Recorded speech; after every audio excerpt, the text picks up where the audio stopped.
Okay, hello. Welcome to a little book haul video. So sorry if you're a weekly vlog person, which we all are because that's pretty much all I post on this channel.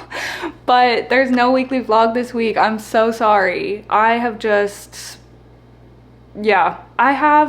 been in a little bit of a funk. All is well. I couldn't do it. And at the beginning of this year, I told myself, so I had the goal of uploading every Sunday, which I've done fairly well at. Like, can we all agree on that? I've done fairly well on it. Yes, I missed some weeks, but for the most part, I feel like I do pretty well. But at the beginning of the year, I had said, if I don't do a weekly vlog, then every once in a while, I'll just sneak a little, like, topic focus, like a little bookish video in there. So that's what we're gonna be doing today because I went book shopping. I kind of impromptu. I just woke up and chose violence for my wallet and bought 8 books. I don't even know how this happened. Well, I kind of do. So we went to Victoria a couple of weekends ago, and because my boyfriend had to pick something up there, and we always just like to make a fun little day out of it. We go to the board game cafe, we go to some bookstores, we eat at yummy restaurants. It's a great time. And usually I'll get, maybe a couple of books, but I went on a bit of a book binge for me. I mean, I know some people are on here doing like 50 book hauls.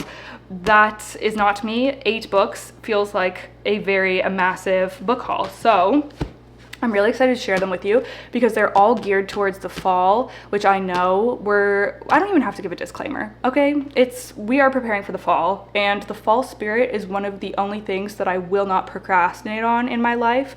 I fully will embrace it early, and I want to be prepared for the best season. So, yeah, I thought it'd be fun to do just a little, I'm all over the place. I feel like I've like started 3 different thoughts here. Back to my original point. We went to Victoria and we went to 2 different bookstores, and the first one that we went into, their horror section was just poppin'. The whole first row, and at this one bookstore, they always have the books facing out, so you don't have to have your head sideways, like scanning all the spines. They always, like, everything is displayed so nicely. I love going there to browse through the books because they have a great selection, and they're just like displayed so nicely. So of course all of these horror books started catching my eye, and my boyfriend was even pointing out, he's like, oh, this looks good, and I was just like, oh my goodness, like, yes. And I have heard of most of these, and they were like low-key on my TBR, but I was not expecting to be buying them that day, so I don't know. Fun little bookish impulse buys. I'm never hard on myself for buying books because I feel like that's a positive thing to buy. Like, I could be buying so many worse things than books. So yeah, anyways, this intro is getting unnecessarily long, so I'm just gonna hop into all of the books that I picked up. I'm just gonna randomly grab them and show them to you. So the first one that I got is called Open Throat, and first of all, this cover is so insane. I love this so much, this artwork. This is Open Throat by Henry Hoke, and this came onto my radar actually through someone on my Discord. Tamara, thank you so much for the lovely suggestions that you put up in there. But she was talking about this book that was from the perspective of a cougar, and that immediately piqued my interest because we here on Vancouver Island have a lot of cougars, and I am very, very scared of them. Like, it's something that's always on my mind when I'm walking in the woods. So they're one of these things that I am fearful of, but with that fear, I have a fascination of them. So immediately I was like, this, like, from the perspective of a cougar, that sounds like such a unique thing, say less. And then I was telling my boyfriend about it actually when we were walking one day, and he was the one that spotted this at the bookstore. He was like, oh hey, it's that book that you're talking about. And I was like, oh my gosh, it is. This is actually like a novella. It's not very long. Okay, so when I picked this up in the bookstore, the first thing I read was this little blurb on the back, and it says, give this sinewy prose poem a chance and you'll fall under the spell of a forlorn voice trapped in the hellscape of modern America. Hoke's Mountain Lion speaks for a lonely, alienated generation. And I was just like, immediately, I love the direction, like the vibes that I'm getting from this. This sounds very up my alley. It says, Henry Hoke's celebrated book, Open Throat, is a marvel of storytelling, a universal journey through a wondrous and menacing world recounted by a lovable mountain lion. Feral and vulnerable, profound and playful, Open Throat is a star-making novel that brings the mythic to life. Stunning, an unflinching tale of gender identity, climate change, alienation, and what it means to be a sentient being in today's world. oh my goodness, this sounds like it's gonna be really unique, really thoughtful and thought-provoking, and just, yeah, something just different to read. So I'm really excited to get to this one, and it's going to be a quick read as well, so love that. Okay, this next one has been on my radar for a little while, and I decided to pick it up when I found it in the bookstore this time because it feels like a perfect end of summer read. So I'm hoping to have this on my September TBR, but this is Brutes by Diz Tate, and it says on the back, "The Virgin Suicides meets the Florida Project in this wildly original debut, a coming-of-age story about the crucible of girlhood from a writer of rare and startling talent." So I've seen the Florida Project and loved that. I watched it years ago, like when it came out, I feel, but I haven't seen The Virgin Suicides, so I don't know what that's all about, but love the Florida Project. I'll just read you the back because it's a short description and I feel like it just does a really good job. So at first it has a little like excerpt, and it says, "We would not be born out of sweetness, we were born out of rage, we felt it in our bones. In Falls Landing, Florida, a place built of theme parks, swampy lakes, and scorched something flowers, something sinister lurks in the deep. A gang of 13-year-old girls obsessively orbits around the local preacher's daughter, Sammy. She is mesmerizing, older, and in love with Eddie, but suddenly Sammy goes missing. Where is she? Watching from a distance, they edge ever closer to discovering a dark secret about their fame-hungry town and the cruel cost of a ticket out.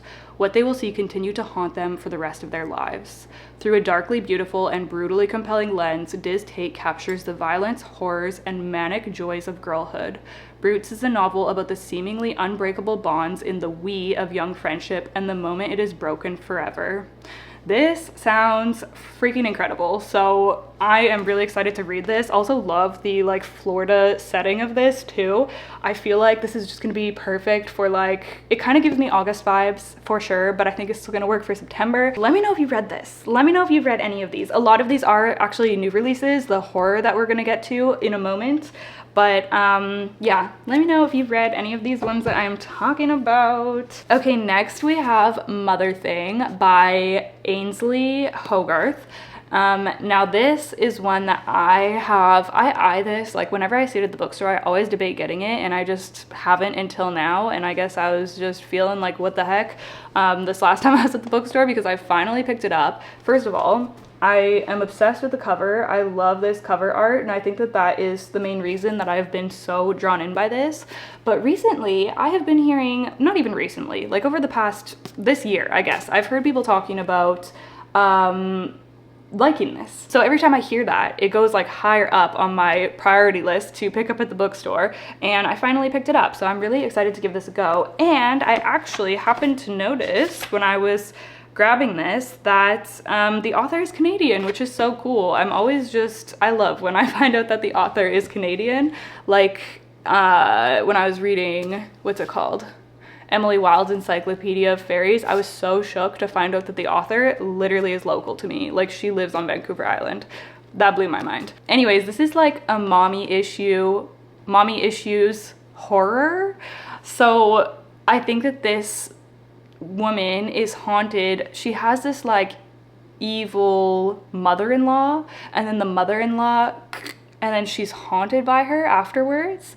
I don't know. I really don't know too much about the plot, but I'm willing to give it a go, and I kind of love the idea of, I feel like mommy issues and motherhood is a really interesting topic to explore for horror. So there's also another one, a thriller actually, that has been on my radar lately called The Push, and that is about motherhood, I believe, and it's supposed to be really just like weird and kind of disturbing. So that's another one that I want to read, but I don't have that one physically.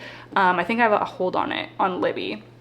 But anyways, yeah, Mother Thing, really curious to read this, so glad that I picked that up. Okay, the next one isn't horror, but it's been one that again has been on my radar, and I figured that I would just pick it up when I came across it. That is Station 11 by Emily St. John Mandel, not sure.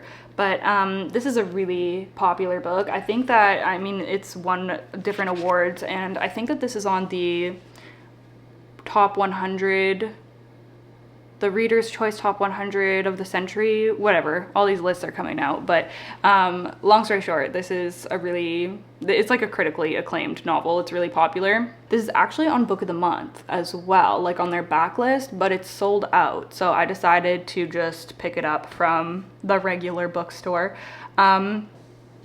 I honestly, like, I'm excited to read this, but I don't know what to expect because the plots, I don't know. So this is an apocalyptic, like, end of the world kind of story. I think that there's some kind of something is going around, and it's the end of civilization as we know it. And then there's this group of actors that are going around putting on Shakespeare plays because they're trying to, like, keep the arts alive for humanity. I honestly don't know what to make of that, but I hear people talk about how good this is, and it's just been kind of on my mind to grab it, and I found it and decided to grab it. So I don't know if I'll read this in the fall. I'll probably save this for the winter, but yeah, I'm curious to pick it up. Definitely giving me litfic vibes for sure, and I do love me a litfic. Okay, so the last 4 are all horror. So these are going to be like my September, October reads for sure, and I am so excited about these. So the first one that I got is this one right here, The Eyes Are the Best Part by Monica Kim. First of all, this cover, like, are you joking me? This looks so cool. Oh my goodness. This just, yeah, and it's a hardback, like, gorgeous, stunning. So this, I've heard people talk about this, okay? I've heard people talk about this being really good, and yeah, it was just kind of like in the back of my brain, and then when I saw it in the bookstore, I was like, yes, please. And then I opened it up and I read this. Crying in H Mart meets My Sister the Serial Killer in this feminist psychological horror about the making of a serial killer from a Korean American perspective. The fact that it referenced Crying in H Mart, one of my all-time favorite books, yeah, I'm really excited to dive into this. It sounds like, this is what I love when horror does. Like, I love how a lot of horror explore a lot of, like, deeper themes in them. So this follows our main character. I believe her father is no more, and then her mother has this new obnoxious boyfriend, and she starts having really weird dreams about him, but specifically about his eyes. He has like these piercing blue eyes, and she's dreaming about them, that she's like in rooms with like his eyeballs. So that's already weird vibes. Love it. And then I guess she turns into a serial killer. I don't know, but I am really excited to read this. I'm feeling this for the fall for sure. Okay, next we have this one right here, which is another new release. And y'all, I almost signed up to another freaking book subscription service because they had this book, the Aardvark box, which is, I guess, like a competitor to Book of the Month now. And y'all know I am loyal to Book of the Month. I love Book of the Month. I order it every single month. Too many books. But anyways, Aardvark had this book, and I was like, should I sign up? But then I was like, no. Like, I already get so many books from Book of the Month. I do not need to sign up for another book subscription service. But after seeing it on there and after seeing some people talk about this one, I was just obviously really interested by it. It's supposed to be like a thriller, horror kind of situation. And then I opened, I guess it doesn't say it on here, but on Goodreads it says, for fans of Riley Sager and Grady Hendrix. And I was like, are you joking? My freaking men. So obviously this is for me. Takes place in Texas. Love that. Texas in 1989. I don't know what is going on. It says it's the summer before senior year for best friends Tolly Driver and Amber Dennison. They're not in the marching band. They're not in the FFA. They don't really count. Amber's the only native student in town, and Tolly's only on the radar due to his father's recent death. This is all about to change. Bodies are going to be dropping fast in this small West Texas town for a few unbearably hot days that will resonate through the decade and even get made into a TV movie. Tolly and Amber will be famous, notorious even. Finally, everyone will know their names. This is Stephen Graham Jones X-raying the slasher genre, interrogating its motivations over the shoulder and in the voice of the killer itself, from a town he did some growing up in a year he was also 17. So I think that this is all in second person, like the main character is writing to us, I think. Anyways, I don't know what to expect, but I'm excited to read this. Okay, next we have The Spite House. Now, I don't think that this is new. I don't think that this is new, but it was on my list anyways. 2023, so this came out last year. So this is a horror, obviously. It follows a man who, he's down on his luck. It says he's on the run from a mysterious past with his 2 daughters in tow. And then he comes across this ad for a job at this creepy, I think this creepy spite house. So he becomes the caretaker of there. It's the most haunted place in Texas. All they need to do is stay in the house and keep a detailed record of everything that happens there, provided the house's horrors don't drive them all mad like the caretakers before them. It says the job calls to Eric not just because there's a huge potential payout, but because he needs access to the secrets of the spite house. If it is indeed haunted, maybe it will help him understand the uncanny power that clings to his family, driving them from town to town, too afraid to stop running. So there's something going on with this man and his family and his past, but also he's in this like paranormal haunted house, so I don't know, we got things happening here. I'm excited to read it. I've heard good things about it. Okay, and then the last one that I have to share with you today is We Used to Live Here by Marcus Clear. And this is probably one of the ones that I'm most excited to read because I've heard people say that this is really scary. And I feel like I don't often get scared by books. Like, I'm a huge baby in scary movies, but I mean, I haven't read a lot of horror. I really haven't read a lot of horror. So who am I to say? Maybe the pants will get scared off of me in one of these books. I don't know. But first of all, this whole premise sounds very scary. Like, if this happened to me, oh my gosh, it sounds terrifying. Okay, so listen. It says Get Out means, rewind. Get Out meets Parasite in this eerily haunting debut and Reddit hit, soon to be a major motion picture, about 2 homeowners whose lives are turned upside down when the house's previous residents unexpectedly visit. As a young queer couple who flip houses, Charlie and Eve can't believe the killer deal they've just got on an old house in a picturesque neighborhood.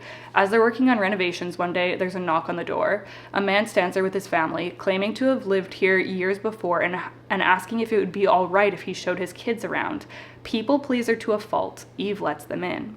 As soon as the strangers enter the home, uncanny and inexplicable things start happening, including the family's youngest child going missing and a ghostly presence materializing in the basement. Even weirder, the family can't seem to take the hint that the visit should be over. And when Charlie suddenly vanishes, Eve slowly loses her grip on reality. Something is terribly wrong with the house and with the visiting family. Or is Eve just imagining things? Oh my gosh, it gave me goosebumps! Oh, I'm excited to read this one. Okay, so that is it for my book haul. I am so excited about all of these new books. I have them on top of my plant shelf, and every time I walk by and see them, it fills me with so much joy and excitement for when I get to read these. So let me know your thoughts. Which one are you most intrigued by? Which one should I read first? If there's one that people really want to hear my thoughts on, then I will prioritize it. But yeah, I'm so excited about all of these and just so thankful to have them. So I think that that is going to be it for this video. Again, I'm so sorry that there's no weekly vlog, but we'll be back on track with the weekly vlogs next Sunday. Thank you so much for watching, and I'll see you next week. Bye!